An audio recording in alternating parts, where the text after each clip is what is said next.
భావి తరాల కోసం నీటి వనరులు సంరక్షించాల్సిన బాధ్యత ప్రతి ఒక్కరిపై ఉందని కాకినాడ జిల్లా సామర్లకోట పట్నం స్థానిక PM Shri Bachchu foundation municipal high school Ayodhyaramapuram ప్రధానోపాధ్యాయులు తోటకూర సాయిరామకృష్ణ పేర్కొన్నారు.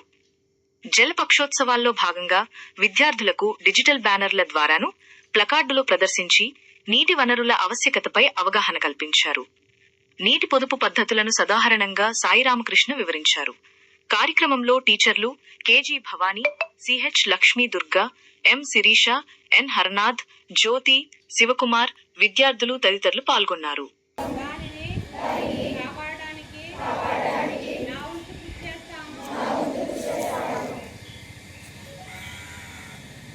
అన్నారు కదా, good morning all of you. నేను TMC municipal high school Ayodhyaramapuram Samarlakota head మాస్టర్గా పనిచేస్తున్నాను. ఈరోజు జలపక్వాడ కార్యక్రమంలో భాగంగా డిజిటల్ బ్యానర్స్ని డిస్ప్లే చేయదు, అదేవిధంగా విద్యార్థులకి నీటి యొక్క ప్రాముఖ్యత గురించి డాక్యుమెంటరీ ప్రదర్శన తదితర కార్యక్రమాల ద్వారా అవగాహన కార్యక్రమాలు రూపొందడం జరిగింది. నీరే జీవనాధారం అనే విషయం మనందరికీ తెలుసు.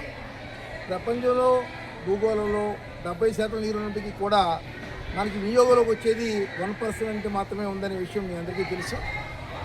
మన పూర్వీకులు నీరుని నదుల్లో చూసేవారు, మన బావుల్లో చూస్తున్నాం.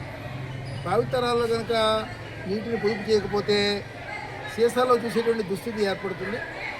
మరి నీటి యొక్క ఆవశ్యకత మీ అందరికీ తెలుసు. మనం ఏమాత్రం చిత్తశుద్ధితో ఉన్నప్పటికీ కూడా నీటి వనరులు సంరక్షించుకోవడానికి మన చేతిలో ఉన్న పని. నీటి వృధాన్ని మనం ప్రతి స్థాయిలో కూడా అరికట్టే ప్రయత్నం చేయాలి. ఆ కుళాయి వాడుకోలో కానీ, మొక్కలకు నీళ్లు పడడంలో కానీ, ఈ అన్నింటిలో కూడా ప్రతి నీటి బిందువుని కూడా చాలా పొదుపు వాడుకున్నట్లయితే నీటి వనరులను మనం సంరక్షించే అవకాశం ఉంటుంది.